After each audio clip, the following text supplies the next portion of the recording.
What are we to do about Jesus? We can't put him in the same category as all the other religious leaders and wise sages throughout history. We cannot put him on that same shelf.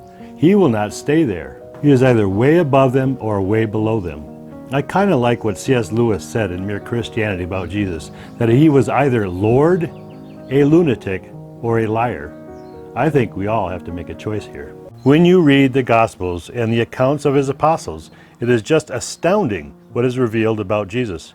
And it's not just the direct claims of deity in the Gospels, but the indirect things that hit me the most. There is a place in the Gospel of Luke, chapter 10, where Jesus is talking to his disciples about people they saw who were demon-possessed. And then Jesus suddenly says, "I saw Satan fall like lightning from heaven."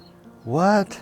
He was having this conversation with his disciples, and he admits that he was there before the creation of the universe and saw Lucifer go bad. In Matthew chapter 23, Jesus said, "I keep sending you prophets, wise men, and teachers." Notice he doesn't say that God has sent them, or that he is a prophet, a wise man, or a teacher, and God has sent me. No, he says, "I am the force behind the universe that has been sending you all the prophets, wise men, teachers, and religious leaders." If you read any of the prophets in the Bible, Isaiah, Jeremiah, or any other prophet, they're always saying, "Thus saith the Lord, thus saith the Lord." This is not my idea, they say. "Thus saith the Lord." Jesus never lowers himself to say that. Do we realize that? Never does Jesus say, "Thus saith the Lord." Never. All he ever says is, "Truly, truly, I say unto you," because he is the Lord that speaks. Jesus is conscious of who he really is, the transcendent, uncreated, beginningless God of the universe, who has been revealing himself in the past through prophets and teachers.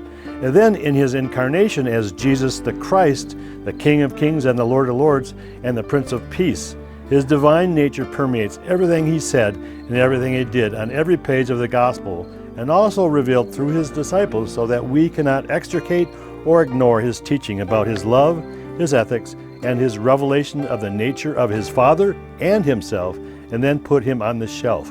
No way. We cannot put him on that shelf with all the other religious leaders. He is either way above them as Lord or way below them as a lunatic or a liar. We cannot be lukewarm about who Jesus really is and say he is just a good man, a great teacher, or just a prophet. No. Remember what Jesus said to the church at Laodicea, "I know your deeds, that you are neither cold nor hot. I wish you were either one or the other.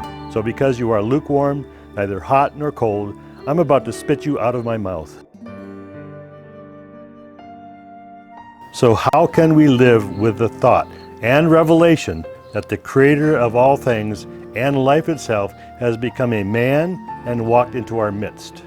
We cannot shelve him and live in a shallow world in between.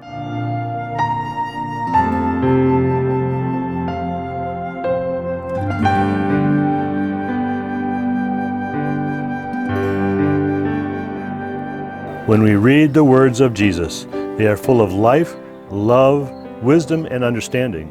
And then they give you an identity, if you are willing to receive that identity, of being a child of the living God, with all the benefits that a loving Father gives to his children. You know, when we realize all these things and believe these things, how can we not let our life revolve around him? There's no other position we can take, but sadly, most are in the middle. They leave Jesus on that shelf. And as N.T. Wright says, what a shallow place to be. Where the Spirit of the Lord is, there is freedom.